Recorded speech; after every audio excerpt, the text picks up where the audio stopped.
And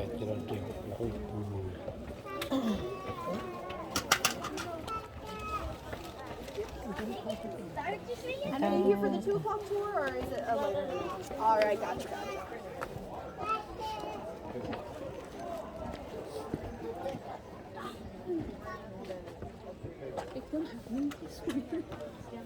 Nè tôi sẽ trong cần cỏ đi hello. Alright. One's maybe standing right over here, so you can move a little bit to the side. Thank you so much. Alright, hello everybody and welcome to the mystery spot. How are you guys doing today? Pretty good. Good. Awesome. My name is Lily and I am going to be your tour guide today. Out of curiosity, have any of you been to the mystery spot before? You have. How long has it been for you? I was trying to remember. So a few years.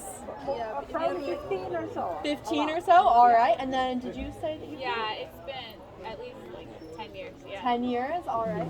And for you? 5 years? Alright. And for you? Maybe more than 15. More than 15? Alright, some old timers here. Alright. Anyone else? Well, I have some very exciting news for our returning visitors today. Nothing has changed since the last time you're here. It is all exactly the same. All right, you guys got that ticket? Awesome. Thank you so much. Yep. Welcome. Kasi paano ba talo nito pa ni itong gala de ticket ko na de ko ci show ni ja pati la show kan. All right, so to begin our tour today, I'm going to get us started with a little bit of historical background on the mystery spot itself. So in 1939, a man by the name of George Prather wanted to purchase the flat land, pretty much where our parking lot sits today, in order to build his wife a summer home here. However, the lumber company who owned the land at the time told Prather he could only purchase that flat parcel of land as long as he also bought the land right up here on this hillside. So Prather agreed, the purchase went through. However, after the purchase was complete, the lumber company warned him that he should not build anything on this hillside. They said anything built on the hillside was just going to come sliding right on down.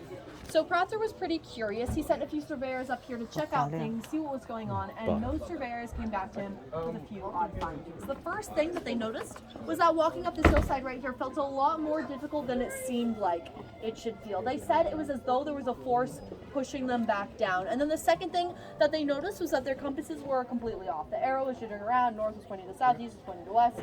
So they began to mark off the boundary where these odd occurrences were happening, and that area is now known today as the Mystery Circle. Come on, guys. The Mystery Circle. It's okay. You're not up to date on the rebranding. That's fine. So this circle of mysteries around 150 feet in diameter, and if you see the roof line of that cabin up there, that is the dead center of the mystery spot, and then the boundary comes down around and right in between these two cement blocks right here, which means that this block represents being inside the mystery spot, while this block represents being outside the mystery spot. Now, when these two blocks were first put into place, they were made to be perfectly level. However, over the years, the roots of these big old trees right here have slightly offset them, so now these blocks themselves are not perfectly level, but we have put down these very fancy wooden planks, and we've adjusted these planks, so now these are indeed perfectly level. Do you guys trust me? I wouldn't trust me, if I'm being honest. I'm a complete stranger who knows what lies I might be telling you. So in order to prove to you guys that I'm not just lying to your faces, as you pointed out, I do have this handy dandy level right here. In case you've never used a level before, all you need to know is that when the little air bubble in there is right in the center, the level is level. And then if one side is raised, the air bubble will rise to the higher side. Now, if I place this level right here on this first wooden plank, you'll notice that it does indeed sit right in the center. And then if I place it on this second wooden plank right back here, once again, the bubble is right in the middle. Now, I'm going to be honest with you guys. There are ways to rig a level. And a lot of people think that our levels here at the mystery spot are rigged. One theory I've heard, there you go, yeah, you can. One theory I've heard is that we actually freeze our air bubble right in the center right there. So I will demonstrate for you all right now that the bubble is indeed moving around. All right, it's not just frozen in the middle. And then another theory that I've heard is that we actually slightly taper one side so we can make an uneven surface look even.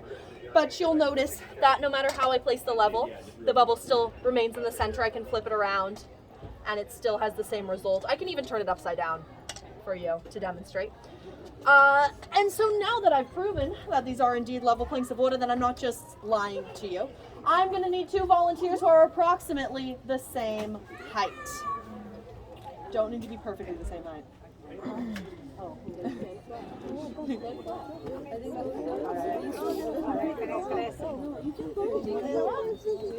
You want to come up and then you want to come up with her?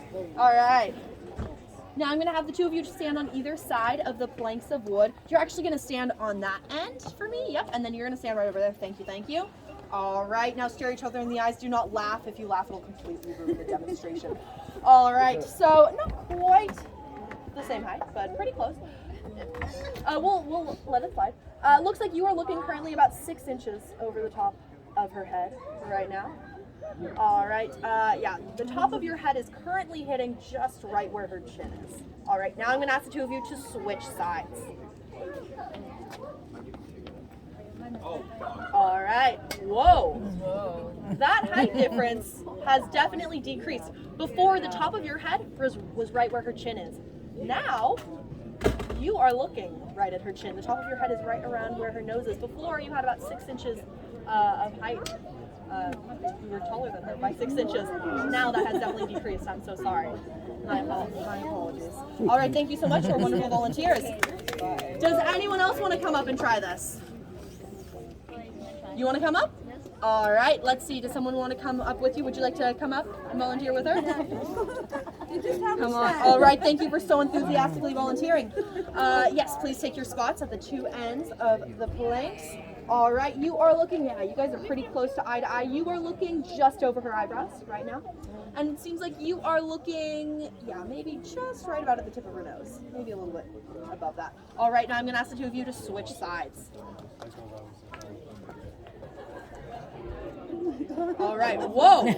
And now you are the taller person, right? Did you guys notice that change? Crazy. Now it seems like you are looking over her eyebrows. I'm so sorry, you've shrunken. Now you are the one looking just right at the tip of her nose. All right, crazy. Thank you so much for wonderful volunteers. All right, last chance, last call. Anyone else want to come up? No? All right, so what we appear to be seeing here, right, is that when you step just inside the boundary of the mystery spot, you seem to lose a little bit of height. And then when you step outside, you get a little bit taller, right? Now, this is one mystery that we have kind of a partial explanation for. We sort of understand why this is going on. When you're standing just inside the boundary, you're actually standing at a slight 3-degree lean. And then when you stand outside, you're standing up nice, straight, and tall at your fullest, tallest height. Now, a 3-degree lean is not super noticeable, right? But when we're standing up in the cabin at the center of the mystery spot where the forces are the strongest, we're all actually going to be standing at a complete 17-degree lean. And that 17-degree lean can be seen right over here on this lovely 1948 Life magazine cover photo. And do you guys want to know what the most mysterious thing is about that photo right there? It's not that they're standing in a lean, and it's not that the man's pants are almost up to his ears. It was the 40s after all. We did a bit of digging into the identity of that woman right there, and what we found is that her name is Eileen. Get it, Eileen? Don't worry, my jokes are gonna keep getting worse. Thank you. Thank you for the pity laugh. My jokes are gonna keep getting worse as the tour continues, I can promise you that. All right, now it is the part of the tour where I'm going to ask all of you to follow me, a complete stranger, up to my mysterious cabin in the woods. So follow along and feel free to use the handrails.